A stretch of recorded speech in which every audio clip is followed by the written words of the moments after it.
Dios les bendiga, amados hermanos, en esta mañana que el Señor nos da para ser enseñados a través de su palabra. Quiero pedirles que oremos, hermanos.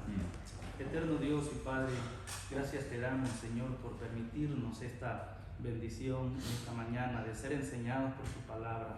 Padre, te agradecemos, Señor, te agradecemos en gran manera. En el nombre de Jesús te damos gracias. Amén. Amén. Y amén. Se dice, hermanos, de una buena hermana que cuando a esta hermana al caer enferma le preguntaron si quería morir o vivir, y ella contestó que sea lo que Dios quiera. Entonces uno de los presentes le dijo: pero si Dios te diera a ti la oportunidad de elegir, ¿qué harías? Dijo ella, si Dios me diera la oportunidad de elegir, yo le diría a él que vuelva a elegir él por mí. Esta hermana tenía bien claro el hecho de la voluntad de Dios para ella.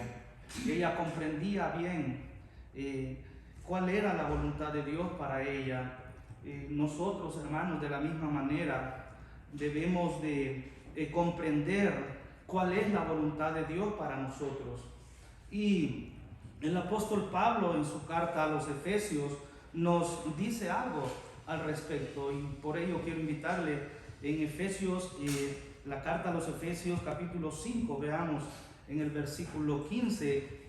Quiero invitarle a que vaya conmigo a la carta a los Efesios capítulo 5, versículo 15 al 21. Dice así la palabra del Señor en la carta a los Efesios capítulo 5, versículo 15 al 21. Mirad pues con diligencia cómo andéis, no como necios, sino como sabios, aprovechando bien el tiempo, porque los días son malos. Por tanto, dice el verso 17, no seáis insensatos, sino entendidos de cuál sea la voluntad del Señor. No os embriaguéis con vino, en lo cual hay disolución, antes bien, sed llenos del Espíritu, hablando entre vosotros con salmos, con himnos, con cánticos espirituales, cantando y alabando al Señor en vuestros corazones, dando siempre gracias por todo al Dios y Padre en el nombre de nuestro Señor Jesucristo. Someteos unos a otros en el temor de Dios. En este pasaje el Señor Cristo nos enseña 5 mandatos importantes sobre la vida cristiana para que los cristianos vivamos sabiamente. Esto es lo que vamos a ver, amados hermanos, en este pasaje. Cristo nos enseña 5 mandatos importantes sobre la vida cristiana para que los cristianos vivamos sabiamente. Ya vimos el primero y el segundo de estos 5 mandatos, hermanos. No sé si se acuerdan. El primero que vimos fue que el cristiano debe poner atención a la manera en la que está viviendo. Ese fue el primer mandato que vimos. El cristiano debe poner atención en la manera en la que está viviendo. Después de la evaluación hecha, vimos una manera negativa de vivir. El cristiano no debe vivir de la misma manera en la que viven los necios.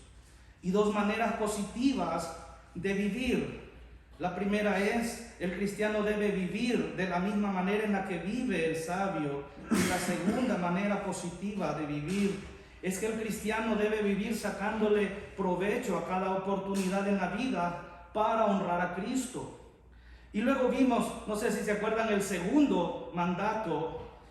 El cristiano no debe ser insensato en cuanto a la voluntad de Dios.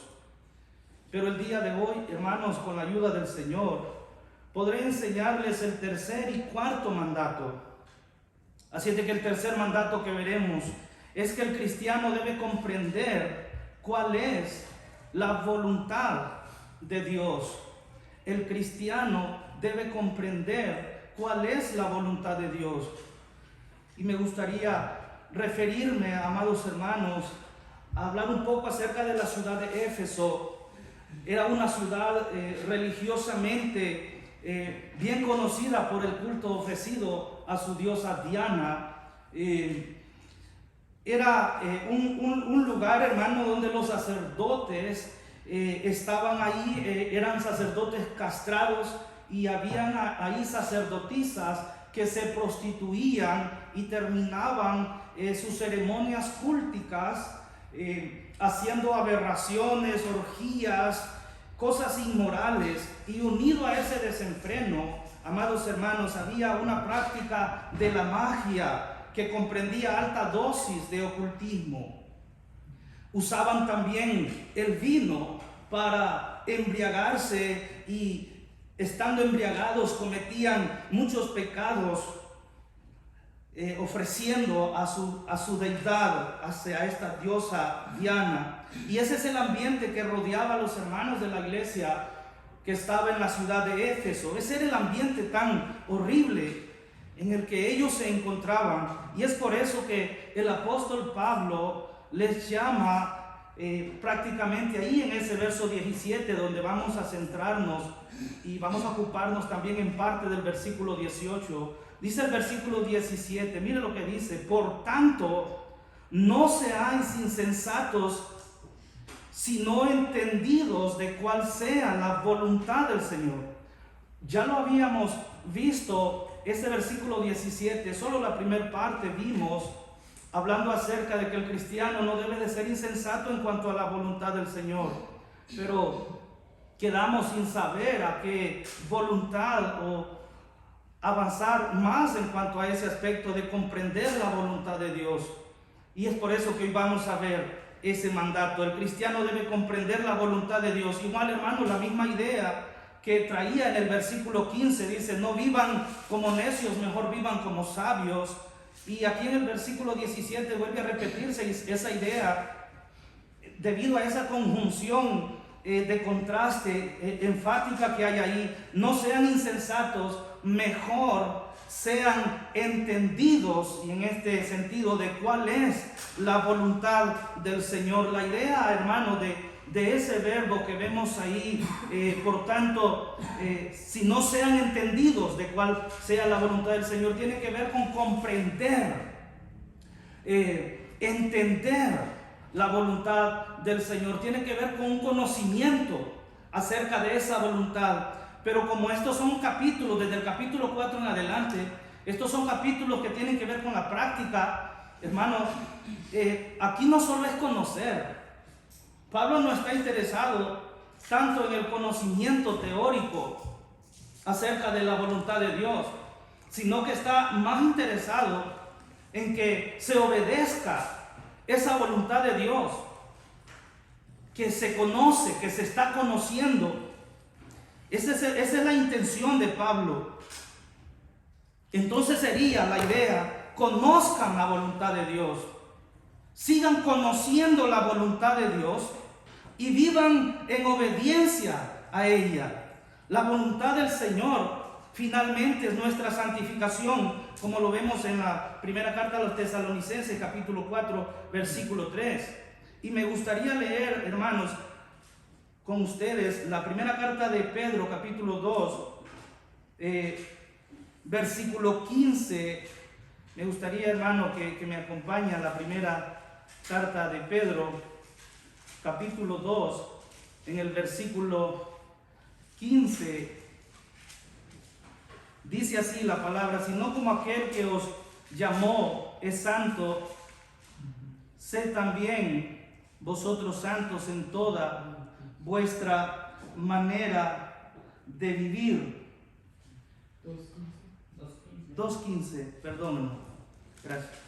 Dice: porque esta es la voluntad de Dios, que haciendo bien hagáis callar la ignorancia de los insensatos. Y hablando acerca de esta voluntad de Dios, del deseo de Dios, de lo que Él quiere que hagamos. Y aquí, hermanos, tiene que ver con la voluntad, precisamente la voluntad de Cristo, la voluntad de Cristo. Y investigando acerca, hermanos, sobre este atributo de Dios, acerca de la voluntad de Dios, de su deseo de Dios, encontré, hermano, que un comentarista divide en dos categorías la voluntad de Dios. Habla de la voluntad general de Dios. Dice que esta es la voluntad que está revelada claramente en las Escrituras y que si deseamos saber cuál es la voluntad de Dios, debemos invertir tiempo en estudiar de manera sistemática las Escrituras. Y que el conocimiento de Dios, de la voluntad de Dios, adquirió importancia para el apóstol Pablo, quien es el autor de esta carta. Adquirió gran importancia el conocimiento de la voluntad de Dios para él. El hecho de que el mensaje que Ananías llega a darle de parte de Dios, donde en Hechos capítulo 22 verso 14 encontramos lo que dice así: Ananías le dijo, y él dijo: el Dios de nuestros padres te ha escogido para que conozcas su voluntad y veas al justo y oigas la voz de su boca. Refiriéndose entonces, hermano, este comentarista acerca de la voluntad de Dios dice que existe la voluntad general de Dios, pero también dice que existe la voluntad específica de Dios, y tiene que ver con nuestras decisiones, con aquellas opciones como a qué escuela ir, con quién casarse, qué profesión seguir, a dónde vivir, a qué iglesia asistir, con qué personas tener compañía. Y así, amados hermanos, ese tipo de decisiones en nuestra vida cotidiana. Y esta categoría de la voluntad de Dios específica se encuentra ilustrada en Romanos capítulo 1, versículo 10, donde dice así, rogando, donde el apóstol Pablo dice, rogando que de alguna manera tenga al fin, por la voluntad de Dios, un próspero viaje para ir a vosotros. En cuanto a la voluntad de Dios, amados hermanos, entonces entendemos que está ahí en su palabra. No necesitamos irnos a una montaña y a decir, Señor, revélame tu voluntad. Y ahí está en las Escrituras. Ahí Dios ha revelado, hermano, su deseo, su anhelo de lo que Él quiere que hagamos. Ahí está. Yo no deseo que alguien más venga y me diga qué es lo que Dios desea acerca de mí. Si aquí está en la Escritura. Muchos andan perdidos buscando revelación de la voluntad de Dios en montañas, metiéndose a saber en qué lugares, y andan ahí sus Biblias sin darse cuenta que Dios ha revelado su voluntad aquí. Aquí está su deseo para nosotros. Aquí está, hermano, cómo Dios quiere que vivamos. Todas las acciones que a Él le agradan que hagamos, allí están en las Escrituras. Es la voluntad de Dios, amados hermanos, que seamos imitadores de Él. Según lo dice Efesios capítulo 5, ahí donde estamos, en el versículo 1. Es la voluntad de Dios, hermano, que andemos en amor. Es la voluntad de Dios, hermano, que no pequemos como pecados de fornicación, todo tipo de inmundicia. Es la voluntad de Dios, hermano, que no hablemos palabras deshonestas ni necedades. Es la voluntad de Dios, amados hermanos, que no participemos en las obras de las tinieblas. Es voluntad de Dios que no participemos con aquellos que practican el pecado, sino que más bien las reprendamos. Romanos 12:2 dice, no os conforméis a este siglo, sino transformaos por medio de la renovación de vuestro entendimiento, para que comprobéis cuál sea la buena voluntad de Dios, agradable y perfecta. Y primera de Pedro 2:21 dice, pues para esto fuisteis llamados, porque también Cristo padeció por nosotros, dejándonos ejemplo para que sigáis sus pisadas. Dice el verso 17, hermano, por tanto no seáis insensatos, sino entendidos de cuál sea la voluntad del Señor. Allí, hermanos, el Señor tiene que ver con Cristo, la voluntad de Cristo. La voluntad de Cristo es la misma voluntad del Padre, es la voluntad de Dios. No es que hay varias voluntades, hermano. Cristo siempre obedeció, siempre dijo que no se haga mi voluntad sino la tuya. Cristo es el Señor, Cristo es nuestro amo. Esa es la idea de esa frase en griego ahí, el Señor. Él es nuestro amo, Él es nuestro dueño. Y según vemos en Hechos capítulo 2, versículo 36, dice Hechos capítulo 2, verso 36, sepa pues ciertísimamente toda la casa de Israel que a este Jesús, a quien vosotros crucificasteis, Dios le ha hecho Señor y Cristo. Por eso que necesitamos nosotros, hermanos, así como los hermanos en Éfeso necesitaban conocer la voluntad de Dios y obedecerla, también nosotros necesitamos estar conociendo la voluntad de Dios. Y no solo llenarnos de ese conocimiento. Todos estos años que hemos estado estudiando la palabra de Dios, hemos sido enseñados en cuanto a conocer la voluntad de Dios. No es posible que salgamos de aquí solo con conocimiento y no llevarlo a la práctica. No podemos salir de este lugar de otra manera más que obedecer la voluntad de Dios en nuestras vidas. Un escritor, hablando acerca de la oración del Padre Nuestro, dijo así: no le digas a Dios Padre si no te portas como su hijo. No digas nuestro si vives aislado en tu egoísmo. No le digas que estás en los cielos si solo piensas en las cosas terrenales. No digas santificado sea tu nombre si no le honras. No digas venga a nosotros tu reino si lo confundes con el éxito terrenal. No digas hágase tu voluntad si no la aceptas cuando es dolorosa. No digas el pan nuestro dánoslo hoy si no te preocupas de la gente que pasa hambre. No digas perdona nuestras deudas si guardas rencor a tu hermano. No digas no nos dejes caer en la tentación si tienes intención de seguir pecando. No digas líbranos del mal si no tomas partido contra el mal. No digas amén si no has tomado en serio las palabras de esta oración. Amados hermanos, debemos estar conociendo y obedeciendo la voluntad de Dios revelada en su palabra. Estás conociendo, hermano, y estás obedeciendo la voluntad que Dios ha revelado en su palabra. En este pasaje, Cristo nos enseña 5 mandatos importantes sobre la vida cristiana para que los cristianos vivamos sabiamente. El 4º mandato que veremos, hermano, es que el cristiano no debe embriagarse bebiendo vino.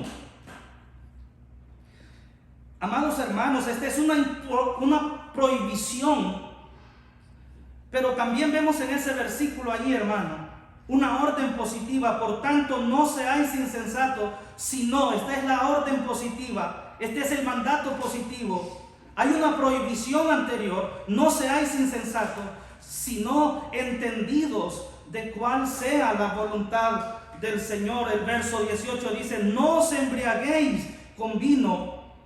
El mandato positivo es, hermanos, ser llenos del Espíritu. No lo vamos a ver hoy, si Dios permite lo veremos en el resto de esta semana. El verso 18 dice: no os embriaguéis con vino, en lo cual hay disolución. La idea es: no estén embriagándose, no se estén emborrachando. Y esta es una acción, amados hermanos, que probablemente estaba en proceso. Y Pablo, hermano, hace esa prohibición a los hermanos en Éfeso porque estaba comunicando una advertencia urgente en contra de pecados que seguramente estaban reapareciendo ahí en la comunidad cristiana, o pecados que hasta ese momento habían sido expulsados de manera imperfecta, y posiblemente los hermanos de esta iglesia estaban volviendo a ese ambiente del cual habían salido, porque recuerden que era un ambiente, hermano, donde estaban ellos antes ofreciendo culto a la diosa Diana, donde estaban cayendo en pecados terribles como la embriaguez. Era usada también para ofrecer pecados, hermano, de prostitución. Y esa es la idea de Pablo cuando dice: no os embriaguéis con vino, en lo cual hay disolución. esa palabra, hermano, que usa el apóstol Pablo ahí para disolución, hermano, nos enseña el resultado de aquel que se embriaga con vino. El resultado de aquel que se embriaga con vino es que pierde el control de sus acciones. Pierde el control de sus acciones. Y por eso le decía que esa es la idea de esa palabra que usa el apóstol Pablo para desenfreno. Se refiere a una conducta libertina, se refiere a una conducta inmoral. Y cuando se usa en este sentido, tiene la idea de una conducta sexual ilícita. Los hermanos estaban cayendo en ese tipo de pecado nuevamente, de la embriaguez, y estaban volviendo a cometer ese tipo de pecados sexuales en los cuales desagradaban a Dios. Por eso es que el apóstol Pablo trata de hacer un énfasis aquí, un énfasis no tanto moral. Es cierto que el vino, la embriaguez, hermano, daña mucho, destruye familias. Pero el énfasis de Pablo aquí no es tanto moral, sino teológico. Porque Pablo quiere decirles ahí, es cierto que ustedes cuando servían a aquellas deidades, la forma de hacer culto a esas deidades era de esa manera, embriagándose.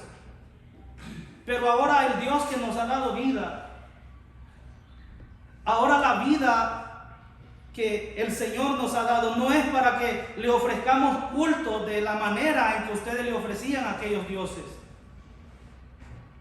El Dios nuestro es diferente. El culto para nuestro Dios es diferente. No es de la manera que ustedes lo ofrecían allá. Su énfasis entonces es teológico, hermano, más que moral.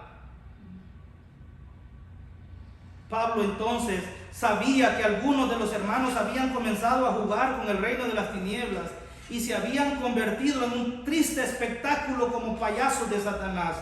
La embriaguez destruye, desarma, descompone y es un testimonio público de quién es el Señor de esa persona.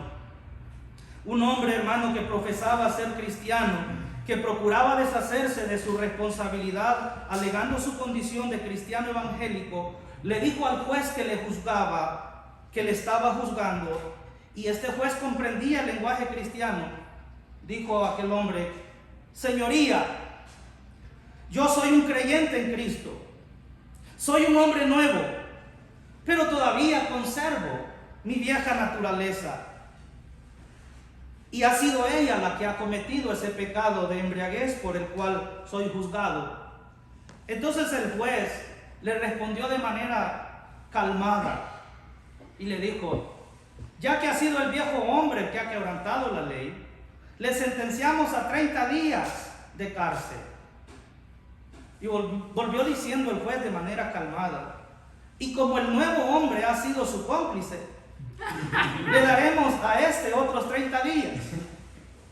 Y como ambos cometieron juntos el delito, que juntos cumplan la sentencia de 60 días. La moraleja aquí, hermanos, es que nada nos exime de nuestra responsabilidad, sino que el hecho de ser cristianos la aumenta.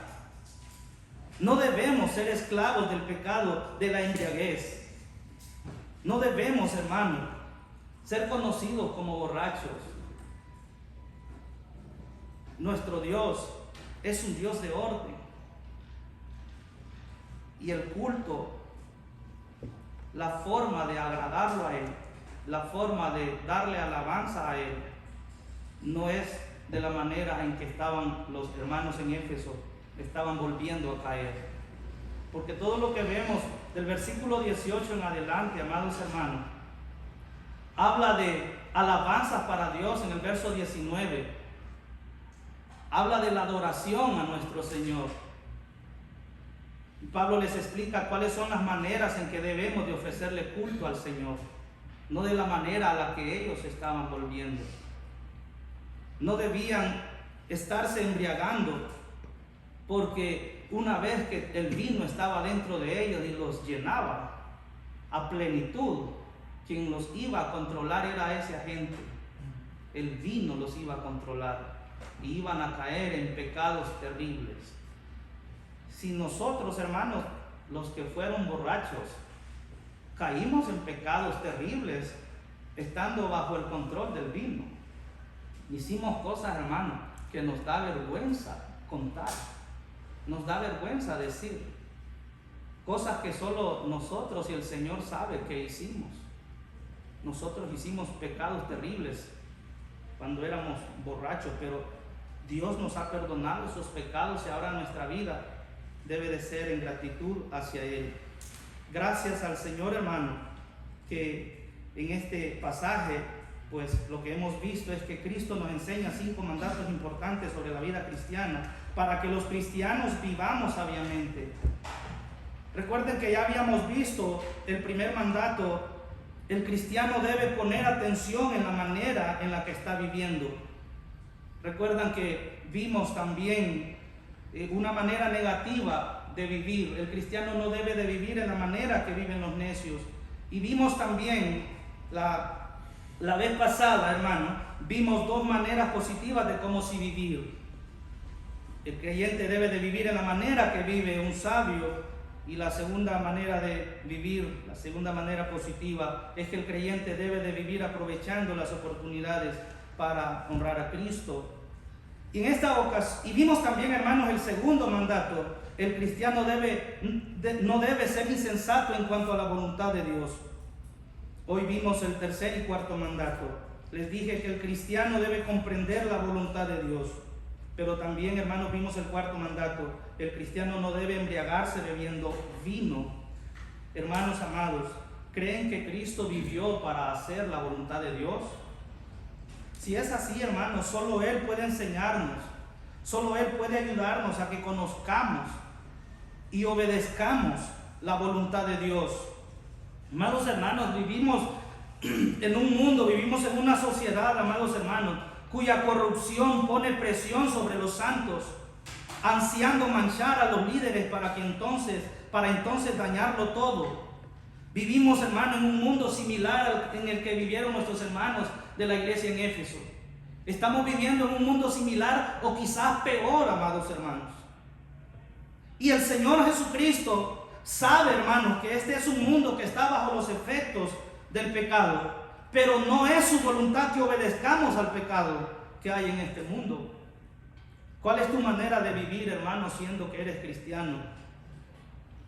Siempre debemos mirar al Señor Jesucristo como nuestro mejor ejemplo de vida para que andemos como Él anduvo. Debemos de seguir su ejemplo, amados hermanos. Y aquellos que no son cristianos, la única manera en que se puede vivir apartado del pecado es arrepintiéndose de los pecados y entregarse por fe a Cristo. Cristo te llama a que te arrepientas y te entregues a Él. Solo así puedes vivir una vida alejada del pecado. La clave está en ser salvo por la fe en Cristo. ¿Quieres ser salvo hoy? Quiero invitarle a que oremos. Eterno Dios, gracias te damos. Gracias, Señor, por este enorme privilegio que nos das. Gracias, Señor, porque nos has llamado a que sigamos conociendo, comprendiendo tu voluntad. Nos ha llamado, Señor, a que no caigamos en estos pecados, en el pecado de la embriaguez. Que ahora nuestra forma de celebrar alabanza es diferente. El culto que vamos a dar a ti es un culto en orden, es un culto que sea agradable para ti, con alabanzas que honren tu nombre. Gracias te damos en Cristo Jesús. Amén. Amén.